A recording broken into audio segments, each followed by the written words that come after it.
નમસ્તે મિત્રો, ગુજરાતની રાજધાની ગાંધીનગરથી 13 કિલોમીટર દૂર ડીંગુચા નામનું એક ગામ છે. જોવા જઈએ તો આ ગામની જનસંખ્યા 3000 ની આસપાસ છે. પણ જોવા જઈએ તો અડધાથી પણ વધારે ઘર ઉપર તાળા લગાવેલા છે. બતાવવામાં એવું આવી રહ્યું છે કે 1800 જેટલા માણસો હવે આ ડીંગુચા ગામમાં રહેતા નથી. આ લોકો પોતાનું ગામડું નહીં પણ દેશ પણ છોડીને જતા રહ્યા છે. આજે પણ ડીંગુચા ગામમાં જગ્યા જગ્યા ઉપર આવા પોસ્ટર લાગેલા છે. Study in UK, Canada, free application, offer letter in 3 days. સૌથી વધારે જો એડ જોવા મળતું હોય આ ગામમાં તો એ છે યુએસ કેનેડા વિઝા.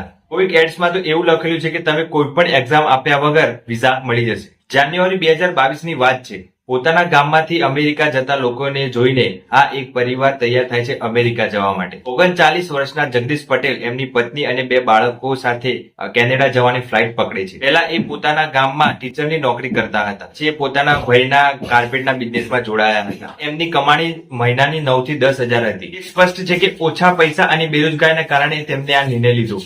મુશ્કેલીથી ભેગા કરે છે 65 લાખ રૂપિયા એક એજન્ટને આપવા માટે, જે એમને લઈ જશે અમેરિકા ડોંકી પ્રોસેસની મદદથી. એમની પત્ની વૈશાલીબેન, જેમનું સપનું હતું કે અમેરિકામાં જઈને બ્યુટી પાર્લરમાં કામ કરશે, અને જગદીશભાઈ પોતાના બાળકોને સારું એજ્યુકેશન આપવા માંગતા હતા. છેલ્લી આશાના આધારે પોતાનું ગામ છોડે છે અને 12 જાન્યુઆરીએ ટોરેન્ટોની ફ્લાઇટ પકડે છે. ડોંકી પ્રોસેસનો મતલબ એ હતો કે યુએસ અને કેનેડા જે બોર્ડર છે ત્યાં એમનો એજન્ટ છે એ ઉતારી દેશે અને પછી જે બાકીનો રસ્તો છે એમને ચાલીને પોતાને આગળ વધવું પડશે અને પછી અમેરિકાની જે બોર્ડર છે ઇનલીગલી ક્રોસ કરવી પડશે. ટોરેન્ટોમાં ઉતર્યા પછી એક અઠવાડિયું થયું હોય છે અને પોલીસને આખા પરિવારની લાશો મળે છે બોર્ડરથી માત્ર 12 મીટર દૂર. આ 4 જણે બર્ફીલા મોસમમાં પોતાનો જીવ ગુમાવ્યો. એ લોકો અજાણ હતા કે -35°C ડિગ્રી ઠંડી છે, એમાં એમને બોર્ડર ક્રોસ કરવી પડશે. બહુ ખતરનાક અંત છે આ કહાનીનો. પણ આ જગદીશભાઈનું એકલું ફેમિલી ન હતું. દર વર્ષે 1000 થી પણ વધારે ભારતીયો ઇનલીગલી યુકે, યુએસએ જવા માટે તૈયાર થાય છે, એ પણ ડોંકી પ્રોસેસના આધારે. બહુ બધા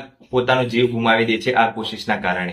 આ જ કારણે US Mexico border world most dangerous border કહેવામાં આવે છે. આ જ કારણે એક નવું મૂવી આવ્યું હતું શાહરુખ ખાનનું, ડંકી વાળું. એ જોયું ના હોય તો એકવાર ખાસ જોઈ લેજો. ચલો જાણીએ આજના વિડીયોમાં ડંકી પ્રોસેસની હકીકત. આ એક પ્રોસેસ છે વિઝા વગર બીજા દેશમાં જવાની, જે ડોંકી ફ્લાઇટ કે ડોંકી પ્રોસેસ કહેવામાં આવે છે. શરૂઆતમાં આ શબ્દને યુકે માટે યુઝ કરવામાં આવતો હતો. પહેલા ભારતીય યુકે આ રીતે જવા માટે યુરોપના શેંગેન ઝોનમાં જતા હતા. આ 27 દેશ યુરોપિયન કન્ટ્રીનો એક ઝોન છે, જ્યાં એક શેંગેન વિઝાની જરૂર હોય છે. જે એક દેશમાંથી બીજા દેશમાં જવું હોય તો કોઈ એક વિઝા હોય તો વાંધો આવતો નથી. હા, પણ યુકે છે એ ક્યારેય શેંગેન ઝોનનો ભાગ નથી રહ્યો. આ પણ બહુ નજીક આવી જાય છે યુરોપથી યુકે.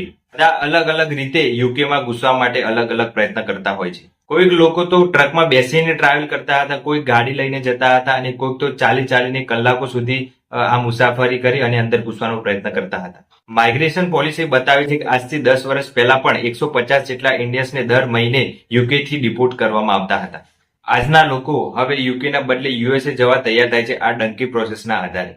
ઇન્ડિયામાં હજારો વિઝા એજન્સી અને કંપનીઓ છે જે આ કામ કરાવે છે. સૌથી વધારે ઇનલીગલી એક્સપોર્ટ કરવા માટે 2 સ્ટેટ પ્રખ્યાત છે ઇન્ડિયામાં, ગુજરાત અને પંજાબ. પણ રિસેન્ટલી બેરોજગારી વધવાના કારણે હરિયાણા પણ આ લાઈનમાં આવી ગયું છે. કેટલો પ્રાઇસ એજન્સી ચાર્જ કરે છે એ તમારા પેકેજ ઉપર આધાર રાખે છે. મજાક નથી કરી રહ્યો. ડિલક્સ ટ્રાવેલ પેકેજ હોય છે, જેમાં તમને ખોટા આઈડી બનાવવા, પછી સારી રીતે માહિતી આપી, પછી ઇકોનોમી ક્લાસમાં બેસાડીને લઈ જવા. અને જો તમે ઓછા પેકેજમાં જાઓ છો, ઓછા પેકેજમાં જે છે એ બધું એમાં એમ કહેતા હોય છે કે તમને ખાલી બોર્ડર સુધી છોડી દેવામાં આવશે અને એના પછી છે તમારે જાતે જ રસ્તો આગળ તમારી રીતે નક્કી કરવાનો રહેશે. 25 થી 60 લાખની આસપાસ આ લોકો પૈસા માંગતા હોય છે. બહુ બધાને ખબર નથી હોતું અને આ લોકોની જાળમાં ફસાઈ જાય છે અને રેગ્યુલર વિઝાની ફી છે બહુ ઓછી હોય છે, એ ખ્યાલ નથી હોતો એમને. એ જ કારણ હોય છે કે એ રેગ્યુલર વિઝા છે એ કોઈના કારણસર લગાઈ નથી શકતા હોતા. એટલા માટે પછી આ રસ્તો અપનાવે છે કે આપણે હવે છેલ્લે આ જ રસ્તો છે કે 30 થી 40 લાખ છે આપણે ભેગા કરી અને પછી ડોંકી પ્રોસેસમાં જઈએ. બસ આવી રીતે પછી પોતાના પૈસા ભેગા કરવા માટે પોતાના ખેતરો વેચી નાખે છે, પોતાનું ઘર વેચી નાખે છે અને લાઈફ ટાઈમ જેટલી પણ સેવિંગ હોય છે એ પણ આખી આમાં ઇન્વેસ્ટ કરી નાખે છે. અમુક એજન્સીઓ તો એટલા હદેથી જૂઠું બોલતા હોય છે કે એમ નહીં કે અમને તમને અમેરિકામાં છોડી દઈશું, ના કે તમને અમેરિકામાં ત્યાં ઉતારીશું, પછી ત્યાં તમને જોબ પણ પ્રોવાઈડ કરીશું. અને જે ઓરિજિનલ જે કહાની હોય છે એ કહેતા જ નથી હોતા કે આમાં આ પ્રોસેસમાં નીકળતા કેટલું મુશ્કેલી થતું હોય છે. એક પ્રશ્ન ઉભો થાય છે કે કેમ આ લોકો સમજતા નથી કે આટલો ખતરનાક રસ્તો છે અને પોતાનો જીવ ગુમાવી શકે એવું છે, તો કેમ આ રસ્તો અપનાવે છે, પોતાના આટલા બધા પૈસા વેડવી નાખે છે. અમેરિકા બોર્ડરનો આ ચાર્ટ જુઓ તમે કે એમાં તમે જોશો કે દર વર્ષે કેટલો વધતો જાય છે ઇનલીગલી પ્રોસેસથી અમેરિકા ઘૂસવાનો. ઇન્ડિયન ઇમિગ્રેશન અમેરિકાની બોર્ડરનો ચાર્ટ આ જુઓ, જે સાલ પર સાલ વધતો જ જાય છે, જેમાં તમે જોઈ શકો છો કે 2013માં 0 બરાબર હતું અને પછી વર્ષે 2019 થી 21માં એટલું ઉપર ચાર્ટ વધી ગયો કે 30,000 જેટલા ક્રોસ કરી ગયા. અને પછી 2022માં એનું ડબલ થઈ ગયું, 63,927 જે યુએસ બોર્ડર ક્રોસ કર્યું. લેટેસ્ટ આંકડો જોવા જઈએ તો ઓક્ટોબર 2022 થી સપ્ટેમ્બર 2023માં 97,000 થી પણ વધારે આ આંકડો વધી ગયો છે.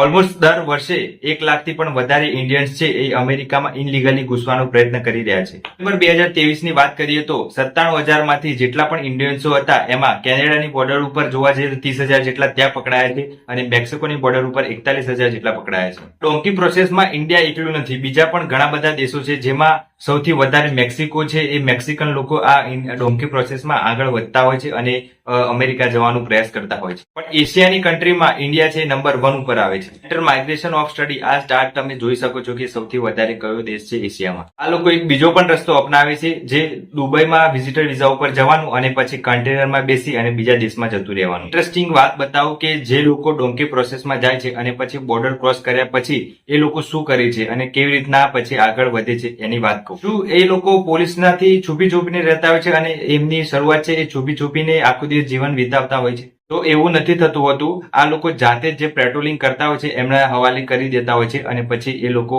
ત્યાંથી અસાયલમ લેતા હોય છે. તમને એમ થતું હશે કે અસાયલમ શું છે? અસાયલમ એક એવી વસ્તુ છે, તમે કોઈ બીજા દેશનો ખતરો છે અને તમે કહી દો છો કે મારે આ દેશનો ખતરો છે, તો એ દેશ છે તમને અપનાવી લે છે અને પછી ક્યારે પણ તમને એ દેશમાં જવા નથી મળતું અને એ દેશમાં તમે રહી શકો. ત્યાં બતાવવાનું છે કેવા પ્રકારનો તમારે ખતરો છે, જેમ કે પોલિટિકલ ખતરો છે, કોઈ તમને મારી નાખે છે, કોઈ ધર્મના રિલેટેડ ખતરો છે, તો એ બધું કહેવાનું હોય છે ત્યાં અને તમને પછી અસાયલમ મળતું હોય છે. એમાં તમને સિમ્પલ એક વાત કહું છું કે જાન હે તો જહાન હે. ક્યારે પણ આપણી પોતાની જિંદગી દાવ પર લગાવી અને આવા રસ્તાઓ અપનાવવા એ આપણે ક્યારે યોગ્ય નથી લાગતું મને. તમારા બધાનો આભાર છેલ્લે સુધી વિડીયો જોવા માટે.